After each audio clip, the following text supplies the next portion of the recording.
Hello everyone, आप सभी को बहुत बहुत स्वागत है। आप सभी कैसे हैं? आशा करते हैं कि आप सभी अच्छे होंगे। तो आज एक बार फिर से हम सीडीपी के कुछ मोस्ट इम्पॉर्टेंट क्वेश्चन करेंगे। और जो लोग भी हमारे चैनल पर नए हैं तो चैनल को सब्सक्राइब कर लीजिएगा, वीडियो को लाइक और शेयर कर दीजिएगा। और यदि आपने अभी तक हमारे टेलीग्राम चैनल को ज्वाइन नहीं किया है तो टेलीग्राम चैनल को भी ज्वाइन कर लीजिएगा। और इसके पहले कि यदि आपने एमसीक्यूज़ की वीडियोज़ नहीं देखी है, सीडीपी के जो प्रीवियस ईयर क्वेश्चन पर बेस्ड है, तो आप उसे भी डिस्क्रिप्शन बॉक्स में दिए गए लिंक पे जा करके सारी की सारी वीडियोस को जो है देख सकते हैं। तो चलिए वीडियो शुरू करते हैं। तो आज का हमारा पहला क्वेश्चन है। क्वेश्चन दिया गया है, बाल मनोविज्ञान में अध्ययन किया जाता है। तो किसका अध्ययन किया जाता है? बालक के जन्म से लेकर बाल्यावस्था तक का, बालक के जन्म के पूर्व गर्भावस्था से लेकर किशोरावस्था तक, या फिर बालक के जन्म से लेकर प्रौढ़ावस्था तक, या फिर बालक के जन्म से लेकर युवावस्था तक। तो किस अवस्था तक जो है बाल मनोविज्ञान के अंतर्गत अध्ययन किया जाता है? तो बालक के जन्म के पूर्व से अर्थात गर्भावस्था से लेके किशोरावस्था तक जो है बाल मनोविज्ञान के अंतर्गत अध्ययन किया जाता है। तो यहाँ पर आपका राइट आंसर होगा ऑप्शन नंबर बी।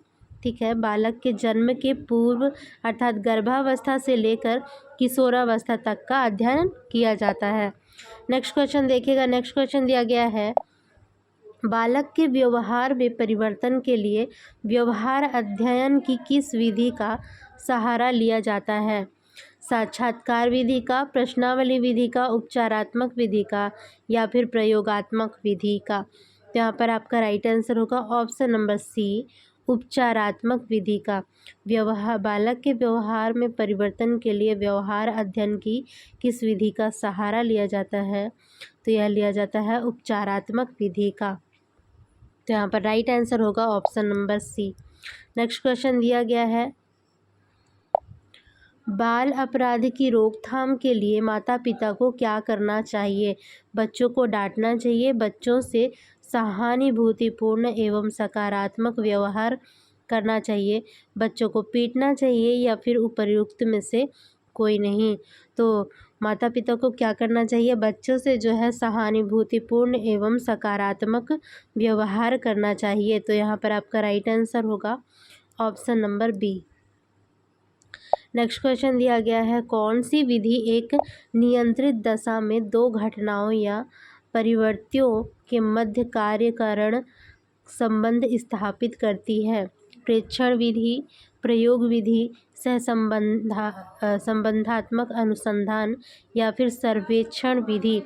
तो कौन सी ऐसी विधि है जो एक नियंत्रित दशा में दो घटनाओं या परिवर्तियों के मध्य में कार्य कारण संबंध स्थापित करती है?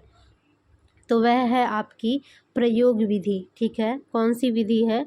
प्रयोग विधि। तो यहाँ पर आपका राइट आंसर होगा option number B. Next question दिया गया है, जो लोग भी नए हैं वीडियो को लाइक कर दीजिएगा, चैनल को सब्सक्राइब कर दीजिएगा। नेक्स्ट क्वेश्चन दिया गया है, मस्तिष्क का कौन सा हिस्सा सभी प्रकार की संज्ञानात्मक, संवेगात्मक और प्रेरक क्रियाकलापों को संपादित करता है? अग्र मस्तिष्क, मध्य मस्तिष्क, पश्च मस्तिष्क, या फिर इनमें से कोई नहीं? मोस्ट इम्पॉर्टेंट क्वेश्चन है, मस्तिष्क का कौन सा हिस्सा है जो कि सभी प्रकार की जो संज्ञानात्मक और संवेगात्मक और साथ ही प्रेरक क्रियाकलापों को संपादित करता है? तो वह मस्तिष्क कौन सा इस हिस्सा है? तो जो अग्र मस्तिष्क होता है, ठीक है, अग्र मस्तिष्क क्या करता है? यह संज्ञानात्मक क्रियाओं, संवेगात्मक क्रियाओं और प्रेरक क्रियाओं को जो है संपादित करता है। तो यहाँ पर आपका राइट आंसर होगा ऑप्शन नंबर ए, अग्र मस्तिष्क। नेक्स्ट क्वेश्चन देखिएगा। नेक्स्ट क्वेश्चन दिया गया है, शारीरिक अंगों अथवा संपूर्ण जीव की बढ़ोतरी को क्या कहते हैं? समृद्धि कहेंगे, विकास कहेंगे, परिपक्वता कहेंगे, या फिर क्रम विकास कहेंगे? तो इसे कहेंगे समृद्धि। शारीरिक अंगों अथवा संपूर्ण जीव की बढ़ोतरी को क्या कहेंगे? समृद्धि कहेंगे। या फिर यहाँ पर वृद्धि भी लिखा होगा तब भी आपका जो आंसर है सही होगा। ठीक है, तो यहाँ पर आपका राइट आंसर होगा ऑप्शन नंबर ए। समृद्धि की जगह पर केवल वृद्धि भी लिखा रह सकता है। नेक्स्ट क्वेश्चन दिया गया है, स्मृति के अवस्था मॉडल के अनुसार निम्नलिखित में से कौन स्मृति का प्रकार नहीं है? संवेदी स्मृति, अल्पकालिक स्मृति, दीर्घकालिक स्मृति या फिर कार्यकारी स्मृति। तो यहाँ पर आपका राइट आंसर होगा ऑप्शन नंबर डी। कार्यकारिक स्मृति जो है यह आपके स्मृति अवस्था के जो मॉडल दिए गए हैं उनका एक प्रकार नहीं है। ठीक है, कार्यकारी स्मृति जो होती है इस शब्द का प्रयोग अल्पकालिक ये जो स्मृति होती है इसके स्थान पर किया जाता है। ठीक है, तो यहाँ पर आपका राइट आंसर होगा ऑप्शन नंबर डी, कार्यकारी स्मृति। नेक्स्ट क्वेश्चन दिया गया है, वस्तु एवं पृष्ठभूमि के संबंध के बारे में अधिक सोचने को कहा जाता है। वस्तु एवं पृष्ठभूमि के बारे में यदि अधिक सोचा जाए तो इसे क्या कहा जाएगा? विश्लेषणात्मक चिंतन कहेंगे, समग्र चिंतन कहेंगे, तर्क चिंतन कहेंगे या फिर इनमें से कोई नहीं। तो यहाँ पर आपका राइट आंसर हो जाएगा ऑप्शन नंबर बी, समग्र चिंतन कहा जाएगा। ठीक है, नेक्स्ट क्वेश्चन दिया गया है, मोटापा है किंतु भोजन करना चाहना। मोटापा है किंतु भोजन करना चाहना किस प्रकार के द्वंद्व का उदाहरण है? उपागम उपागम द्वंद्व का, परिहार परिहार द्वंद्व का, उपागम परिहार द्वंद्व का या फिर इनमें से कोई नहीं। तो यहाँ पर आपका राइट आंसर होगा उपागम और परिहार द्वंद्व का। तो यहाँ पर आपका राइट आंसर क्या होगा? Option number C. Next question दिया गया है, क्वेश्चन है बुद्धि लब्धि अर्थात आईक्यू का संप्रत्यय किसने विकसित किया है? विलियम स्टर्न ने, टर्मन ने, रॉस ने या फिर बिने ने। तो यहाँ पर आपका राइट आंसर होगा स्टर्न ने, विलियम स्टर्न ने। तो यहाँ पर आपका राइट आंसर क्या हो जाएगा? Option number A. और ये जो थे यह एक जर्मन मनोवैज्ञानिक थे और दार्शनिक थे। ठीक है, विलियम स्टर्न जो थे ये एक जर्मन मनोवैज्ञानिक हैं और क्या थे? दार्शनिक थे। और इन्होंने व्यक्तित्व के बारे में जो है काफ़ी सारी चीज़ें भी बताई हैं। नेक्स्ट देखेंगे,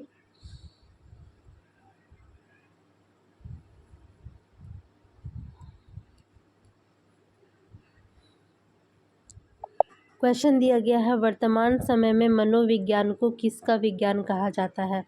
आत्मा का, मस्तिष्क का, व्यवहार का, चेतना का। तो वर्तमान समय में मनोविज्ञान को किसका विज्ञान कहा जाता है? तो वर्तमान समय में जो है मनोविज्ञान को व्यवहार का विज्ञान कहा जाता है। ठीक है, नेक्स्ट क्वेश्चन दिया गया है, निम्नलिखित में से कौन प्रक्षेपी परीक्षण नहीं है? रोसा मसी लक्ष्मण परीक्षण या फिर कथन संप्रत्यक्षण परीक्षण TAT जिसे कहते हैं, या फिर व्यातांकन परीक्षण या फिर MMPI परीक्षण। तो यहाँ पर आपका राइट आंसर हो जाएगा ऑप्शन नंबर बी, TAT परीक्षण। नेक्स्ट क्वेश्चन दिया गया है, यहाँ पर पूछा गया है कि नहीं है। ठीक है, क्या पूछा गया है? प्रक्षेपी परीक्षण नहीं है। तो जो नहीं है वह है आपका MMPI। ठीक है, तो यहाँ पर आपका राइट आंसर हो जाएगा ऑप्शन नंबर डी। बाकी ये जो रोसा भी है और आपका TAT परीक्षण भी है और व्यातांकन भी परीक्षण है, लेकिन ये MMPI ये परीक्षण नहीं है। ठीक है, यह एक प्रक्षेपी परीक्षण नहीं है। तो यहाँ पर आपका राइट आंसर होगा option number D. Next question दिया गया है, शिक्षा मनोविज्ञान का अध्ययन अध्यापक को इसलिए करना चाहिए ताकि, किस लिए करना चाहिए?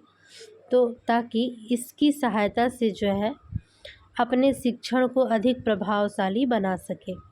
ठीक है, तो यहाँ पर आपका राइट आंसर क्या हो जाएगा? Option number B.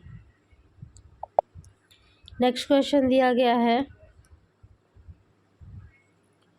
क्वेश्चन है कोई विद्यार्थी कुसंगत में पढ़कर बिगड़ रहा है एक अध्यापक के रूप में आपका कर्तव्य क्या होगा?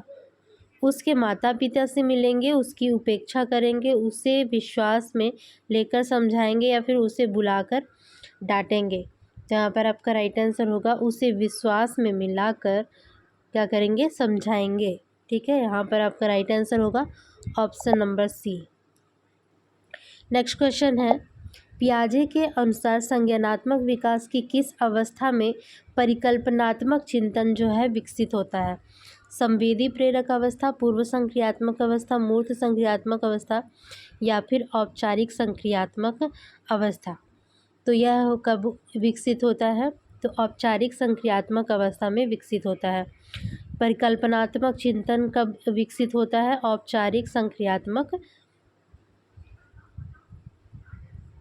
परिकल्पनात्मक चिंतन जो है विकसित होता है औपचारिक संक्रियात्मक अवस्था में।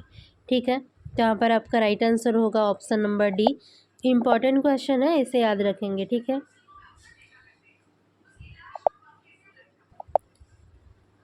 तो इस वीडियो में सिर्फ इतना ही। मिलते हैं इसके नेक्स्ट पार्ट में। यदि वीडियो अच्छी लगी तो वीडियो को लाइक कीजिएगा, शेयर कीजिएगा, चैनल को सब्सक्राइब कीजिएगा।